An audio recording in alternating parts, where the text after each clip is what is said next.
الحمدللہ والصلاۃ والسلام علی رسول اللہ وبعد۔ بسم اللہ الرحمن الرحیم۔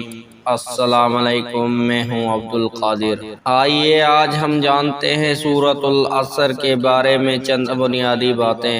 اس عظیم ترین سورت کی چند بنیادی باتیں ذہن نشین کر لیجئے۔ نمبر 1، یہ سورت مبارکہ ترتیب نزولی کے اعتبار سے قرآن کریم کی اولین سورتوں میں سے ہے، گویا کہ یہ نبی اکرم صلی اللہ علیہ وآلہ وسلم پر مکی دور کے بالکل آغاز میں نازل ہوئی۔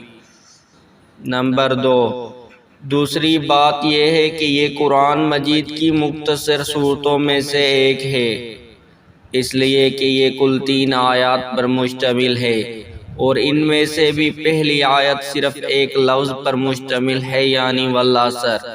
نمبر 3، تیسری بات یہ ہے کہ اپنے مضمون اور مفہوم و معنی کے اعتبار سے قرآن حکیم کی جامع ترین سورت ہے، اس لیے کہ قرآن مجید کتاب ہدایت ہے، ھدی للناس، یعنی انسان کو کامیابی اور فوز و فلاح کا راستہ دکھانے کے لیے نازل کیا گیا ہے تاکہ انسان نجات حاصل کر سکے۔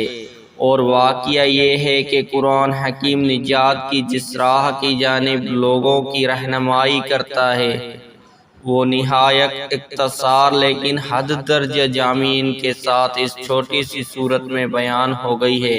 اس اعتبار سے ایسا محسوس ہوتا ہے کہ سورۃ العصر میں پورا قرآن کریم موجود ہے۔ نمبر 4، چوتھی بات یہ ہے کہ اس سورت کے الفاظ بہت سادہ اور آسان ہیں۔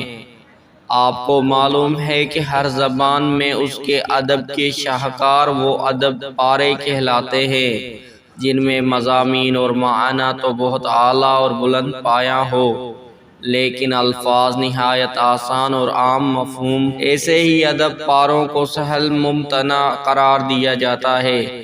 اول تو قرآن مجید پورا ہی عربی زبان کا اعلیٰ ترین ادبی شاہکار ہے، لیکن اس میں بھی خاص طور پر یہ سورت سہل ممتنع کی اعلیٰ ترین مثال ہے۔